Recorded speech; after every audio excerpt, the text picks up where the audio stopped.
Hello दोस्तों, मैं self Ramesh Singade, joint director global academy Nagpur. आज हम देखेंगे कि जो लास्ट वीक है अभी यूपीएससी प्रीलिम्स को 10 अक्टूबर के, वो लास्ट वीक में बहुत सारे एस्पिरेंट्स प्रिपरेशन छोड़ देते हैं। They just give up either mentally और even they practically give up. ठीक है, वो सोचते हैं कि अभी मेरा होने से रहा, मैं नहीं कर पाऊंगा। तो ऐसे जो लोग हैं, ठीक है, उनको डटे रहने के लिए और जो आखिरी वीक है उसको सबसे एफिशिएंटली यूटिलाइज करने के लिए हम आपके लिए लाए हैं last week strategy.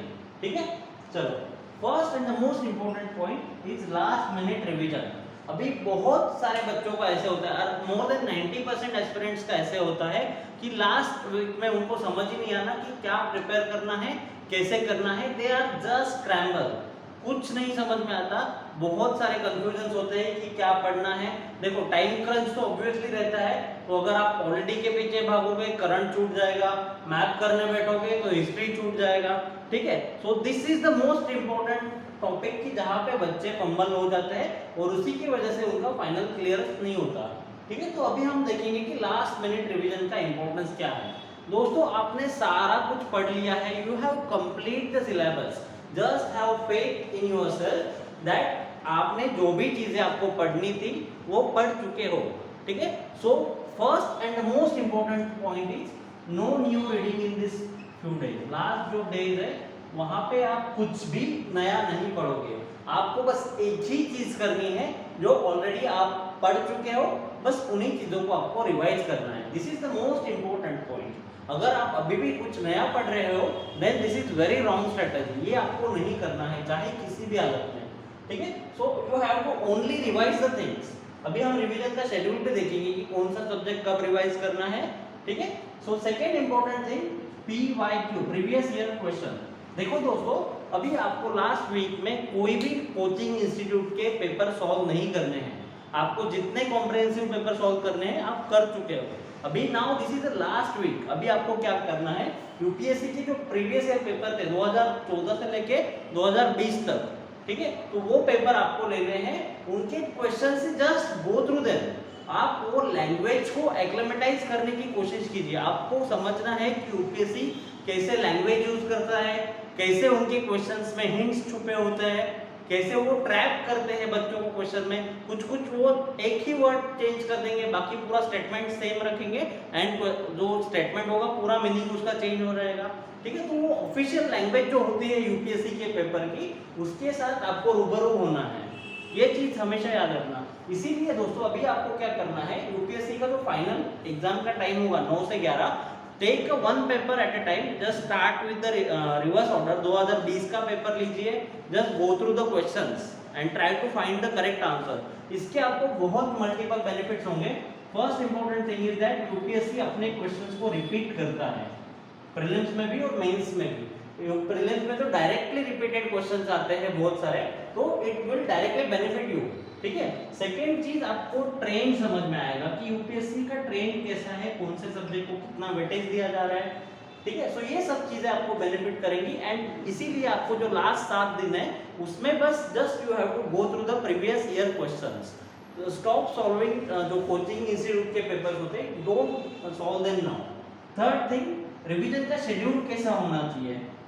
So personally I think that जो भी कंसेप्चुअल सब्जेक्ट है जैसे इकोनॉमी, ज्योग्राफी, ठीक है, देन एनवायरनमेंट, ये सब्जेक्ट आप पहले रिवाइज कीजिए। और जिसमें बहुत सारे फैक्ट्स है, for example polity, history, current affairs, ये subject try to put them on the last of your, जो लास्ट के 2-3 दिन होंगे 8, 9, 7, 8, 9, तो शेड्यूल आपका खुद ही बनाइए। But my suggestion is that जैसे अभी 3, 4, 5, 6 ये जो दिन है उसके लिए आप जो कंसेप्चुअल सब्जेक्ट्स है ज्योग्राफी, इकोनॉमी, तो इनको रखो। और जो लास्ट के 2-3 दिन होंगे keep them save for polity, history and current affair. दोस्तों, इसका बेनिफिट ये होगा कि जितने सारे फैक्ट्स आप एग्जाम के पहले पढ़ के जाओगे उतना वो आपके दिमाग में ज्यादा स्टोर रहेंगे। And there is very high probability अगर आप कोई भी चीज 9 तारीख को पढ़ रहे हो, सेम चीज अगर आपको 10th में पेपर में आ जाए, then you will recall that thing, first thing, and second thing, your confidence will get boosted। ठीक है, तो ये दो चीजें आप हमेशा याद रखना। रिवीजन शेड्यूल आपका ऐसे अकॉर्डिंगली आपको प्लान करना है। Next point is don't get panic. अभी बहुत सारे बच्चे ऐसे होते हैं, they will just give up. वो सोचेंगे कि भाई अभी ये अटेम्प्ट में नहीं होगा अपना, नेक्स्ट अटेम्प्ट दे देंगे। ऐसा नहीं है दोस्तों, आपने बहुत अच्छे से अगर प्रिपरेशन किया है तो you did not be panic, ठीक है। आपको कम से कम 10,000 लोग मेंस के लिए सिलेक्ट होने वाले हैं, तो it is not that difficult if you have prepare sincerely, trust yourself. And आपने जो भी जितनी भी इतने दिनों तक मेहनत की है उसको ये लास्ट के 7 दिन की साइकोलॉजी जो है उसके कारण हमको वेस्ट नहीं जाने देना है। इतना याद रखना है हमको कि चाहे कुछ भी हो जाए, just give your 100%। The only thing is that जो लोगों का लास्ट का अटेम्प्ट है they can take a call, कि अगर उनको लग रहा है कि उनका preparation up to the mark नहीं है, only those people can skip the attempt. Otherwise आपके पास अगर अटेम्प्ट बाकी है और आप लग रहा है कि जस्ट प्रिपरेशन हो गई है बट डर लग रहा है, इसके लिए अगर नहीं दे रहे हो तो ये डर आपको हर अटेम्प्ट में लगेगा ही लगेगा। जिसका पूरा प्रिपरेशन हुआ रहता है, even I feel very threatened, मेरे को पता है कि मेरा प्रिपरेशन हो चुका है फिर भी मुझे डर लगता है, तो ये it is very obvious, so don't panic. Normal abnormal response to abnormal situation is a normal behaviour. ये एबनॉर्मल सिचुएशन है, स्ट्रेस ऑब्वियसली हर बंदे को रहेगा, because this is the most important exam of your life, so you need not panic, try to be very calm, do meditation, ठीक है। ये सारे छोटी छोटी चीजें कर दो, आपका स्ट्रेस अपने आप कम हो जाएगा। नेक्स्ट चीज, टेम्परामेंट को मेंटेन रखना है। Temperament and your cool attitude should be there even during the paper. देखो ऐसा होता है कि बहुत बार क्या होता है कि पेपर थोड़ा डिफिकल्ट आ जाता है, just accept the thing, paper difficult आएगा ये पहले से आपके मन को बता दो तो आपको ज्यादा डर नहीं लगेगा, ठीक है। So temperament is as good as your knowledge.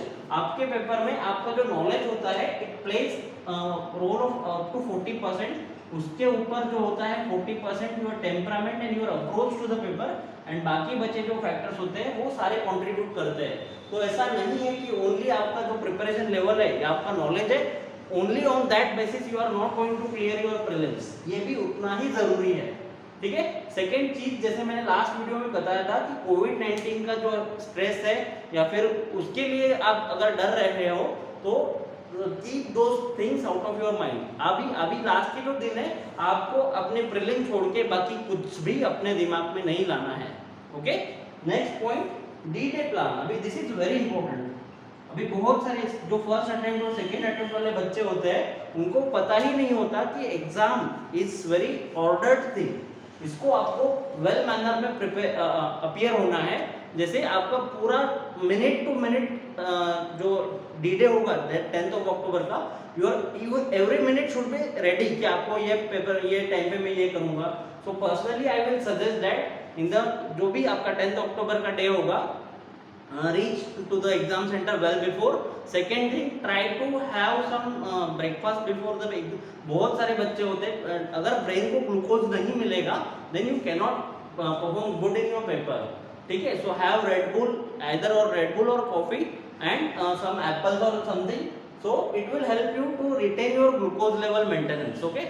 second point, जैसे एग्जाम के दिन बहुत शांत रहना है, no use of social media, you just go through the atlas, map के जो क्वेश्चंस होते हैं you can just read the atlas and it will help you in the exam. और जो बीच का ब्रेक होता है GS1 और CSAT का बीच का break, just have your food, take a rest and थोड़ा सा CSAT के जो फॉर्मूलेज वगैरह होते हैं रिवाइज कीजिए।